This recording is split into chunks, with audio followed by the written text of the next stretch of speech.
bahwa Bapak Heri ini bisa mengungkap kasus SPPD fiktif yang sudah banyak barang bukti, namun hingga saat ini belum ada tersangka. Bagaimana menurut Pak Heri?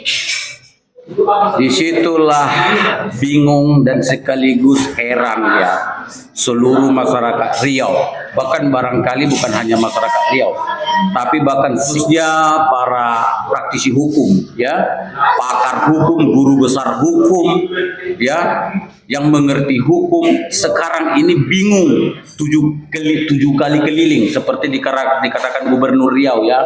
Jadi masyarakat pada umumnya hari ini bingung tujuh keliling melihat proses penyidikan kasus dugaan mega korupsi ya SPPD fiktif di Sekretariat DPRD Riau tahun 2020 sampai 2021 yang sudah berjalan penyidikannya, proses hukumnya di Polda Riau ya, di era kepemimpinan Kapolda Riau Muhammad Iqbal. Ya, jadi kalau kita tarik kemudian ke belakang ya, kilas balik proses waktu penyidikan kasus ini di Polda Riau itu sudah memakan waktu itu hampir 1 tahun. Memang kita apresiasi satu konteks tertentu di dalam proses penyidikan itu mengenai bahwa pihak penyidik dari Polda Riau melalui Dirkrimsus Polda Riau ya sudah menemukan banyak barang bukti diantaranya misalnya telah menyita sejumlah aset ya, properti ya, baik itu dari Kepulauan Riau ya, dari Provinsi Kepulauan Riau, apartemen ya, dan juga dari Riau ini sendiri, bahkan ada dari Sumbar ya, berupa villa ya di Lembah Arau ya namanya ya, Arau, ada moge ya, motor gede, yang di semua itu menjadi barang bukti yang ada kaitannya dengan dugaan tindakan korupsi SPPD fiktif di Sekretariat DPRD Riau 2020-2021 ya. Nah, semua itu kemudian menjadi satu kesatuan adalah barang bukti ya. Lalu ditambah barang bukti lain berupa uang cash yang berhasil ya dikumpulkan oleh pihak penyidik Dirkrimsus di Polda Riau, baik itu pengembalian ya yang dilakukan oleh para saksi yang diperiksa yang katanya berjumlah ratusan orang dari honorer ya, sejumlah pegawai honorer di Sekretariat DPRD Riau yang baru-baru ini berjumlah ratusan orang diperiksa dan kemudian hasilnya adalah adanya pengembalian uang ya dari hasil korupsi itu. Kalau nggak salah jumlahnya totalnya 116 miliar atau 160 miliar ya totalnya dari kerugian keuangan negara yang berhasil hari ini ya, per hari ini disita oleh pihak Polda Riau. Nah, pertanyaannya adalah apa yang Anda sampaikan barusan ya, sudah banyak barang bukti ya, ada uang, ada properti yang bernilai tinggi ya, lalu ditambah lagi ada saksi yang diperiksa oleh pihak penyidik Polda Riau berjumlah ratusan orang ya, tetapi suatu keanehan ya, ini agak sedikit tidak lazim ya, aneh tapi nyata kan, sudah sedemikian rupa yang barusan kita uraikan tadi, tapi tidak ada tersangkanya. Artinya kita bisa sedikit berceloteh, mungkin tersangkanya adalah tuyul. Ya namanya tuyul kan, ya tuyul. Ya bagaimana menangkap tuyul? Tapi menurut keterangan masih perhitungan di BPKP kerugian negara. Iya, perhitungan di BPKP itu kan mereka ini kan sepertinya dari setiap keterangan yang diberikan oleh pihak Polda Riau sejak dipimpin oleh Kapolda Irjen Pol Muhammad Iqbal ya. Mereka ini kan melakukan proses penyidikan kan interval ya. Jadi ada fase-fase. Jadi penghitungan audit tadi di BPKP itu kan tidak hanya sekali, tapi kan sudah diketahui perhitungan BPKP sekali yang nilai kerugian keuangan negara yang berhasil mereka sita itu senilai 162 miliar. Ya, karena SPPD fiktif yang terjadi di Sekretariat DPRD Riau tahun 2020-2021 itu melibatkan keuangan negara sebesar 202 miliar. Jadi 202 miliar total melibatkan keuangan ya yang mereka gunakan, dan kerugian itu sudah diketahui 162 miliar. Nah, sekarang masih ada perhitungan terus berlanjut di BPKP, kita belum tahu. Nah, itu yang disebut-sebut menunggu. Ya, artinya dari 202 miliar itu barangkali ya nanti bisa bertambah dari 162 tadi bisa menjadi 180 dan lain sebagainya. Kan begitu. Yang pastinya kan kerugian keuangan ini kan atau barang bukti, paling tidak kita bicara barang bukti ya. Yang pastinya barang bukti ini kan sudah clear ya, tapi kok nggak ada tersangka. Jadi berarti kalau tersangkanya bukan tuyul, ya makhluk halus, ya seperti gondoruo, ya mungkin tersangkanya itu adalah kuntilanak, pokoknya makhluk-makhluk halus yang tidak bisa dilihat secara kasat mata, makanya mungkin tidak ditangkap. Kan begitu. Bagaimana menangkap makhluk halus? Ya harus pakai dukun kan gitu. Sementara penyidik polisi kan tidak ada yang bisa menangkap itu kan, karena mereka dilatih proses penyidikan sesuai dengan KUHP. Nah, kalau kita berbicara tentang KUHP ya, kita undang-undang hukum acara pidana itu diatur apa yang dimaksud dengan proses penyelidikan, penyidikan. Nah, kalau penyidikan itu adalah di mana serangkaian proses penyidikan ya yang dilakukan oleh penyidik dalam rangka untuk mengumpulkan alat bukti guna menemukan tersangkanya. Nah, sementara penyidikan udah hampir setahun, barang bukti sudah dikumpul, saksi sudah diperiksa ratusan orang, tapi tidak ada tersangka. Sampai Muhammad Iqbal pindah hari ini, meninggalkan kasus ini belum ada tersangkanya. Padahal statement dari Kapolda yang lama, dia akan segera menangkap. Ya, di akhir Desember 24, ya kan dia berstatement tuh mengatakan akan ada ledakan. Jadi meledaklah isu-isu miring, itu maksud Pak Kapolda Iqbal barangkali.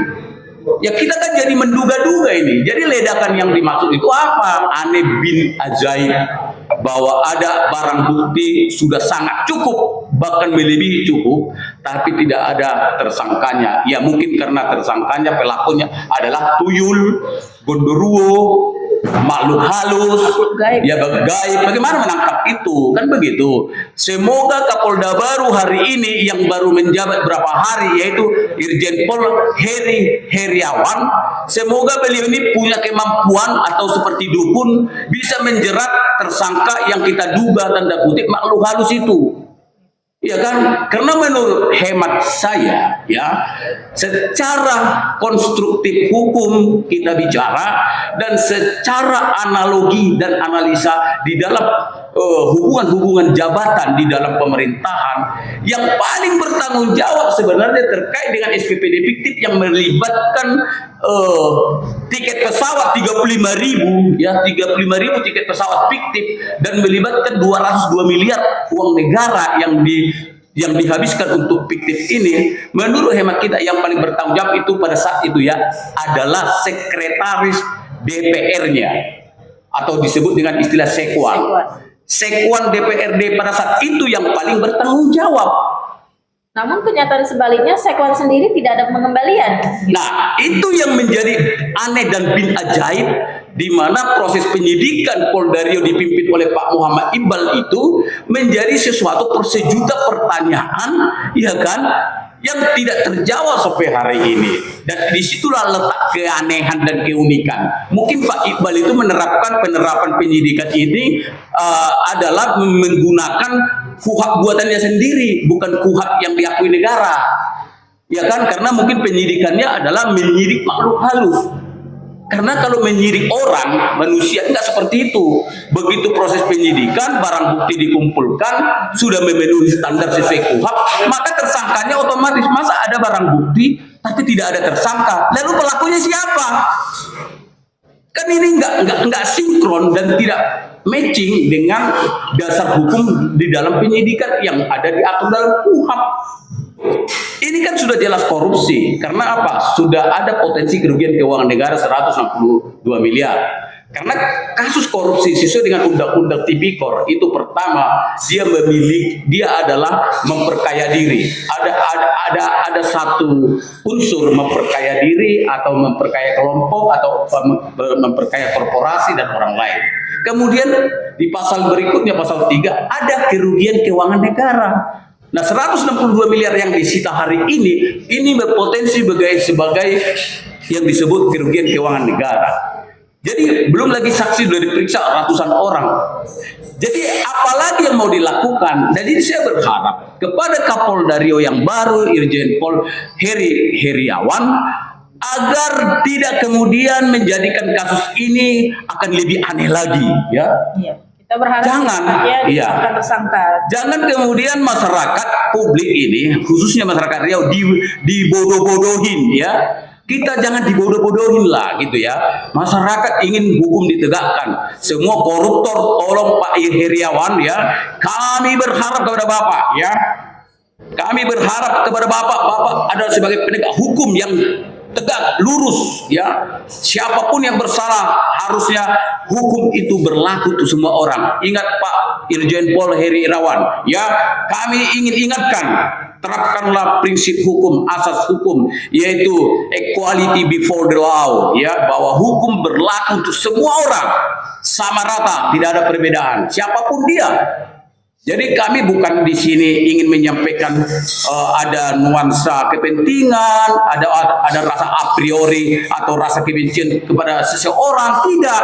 Karena Pak Kapolda Riau ini juga tidaklah pandai main catur, ya.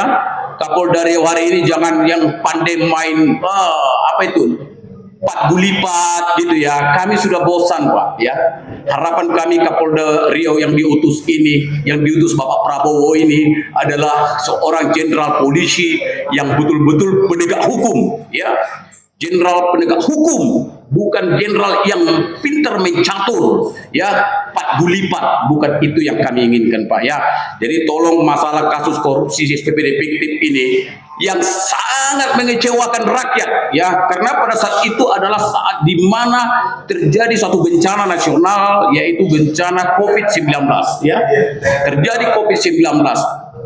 Artinya pada saat itu adalah situasi negara kita, masyarakat kita pada posisi darurat, ya. Posisinya pada saat itu masyarakat itu sedang menjerit ekonominya, menjerit situasinya, ya, karena kita tahu pada saat itu adalah saat menakutkan, sangat menakutkan, ya. Banyak orang meninggal tiba-tiba dan lain sebagainya. Harusnya pejabat di situ jangankan korupsi, dia menggunakan penyimpangan sekecil apapun itu jadi kesalahan besar. Apalagi korupsi sebesar ini manipulasi, penipuan ini, penggelapan ini, luar biasa jahat. Ini bisa dihukum mati loh. Ya, ini hukuman mati. Karena ini pada saat sesuai dengan pasal di dalam Undang-Undang Tipikor ini, maka setiap koruptor itu bisa dihukum mati kalau situasi-situasi tertentu. Katakanlah situasi darurat masyarakat, ya, situasi perang dan lain sebagainya. Ini bisa menjadi syarat untuk menerapkan hukuman mati, ya, bagi koruptornya. Siapapun dia, ya. Jadi oleh karena itu kami dorong, ya, Kapolda Riau supaya segera bertindak, ya, selesaikan secara benar dan adil supaya ada efek jerak, ya, dan masyarakat Riau ini bisa mengalami kesejahteraan dan keuangan Riau ini bisa untuk membangun provinsi Riau ke depan. Terima kasih Pak Kapolda, itu harapan kami. Saya Ferry Sibarani, tim dari media Aktual.com. Salam hormat.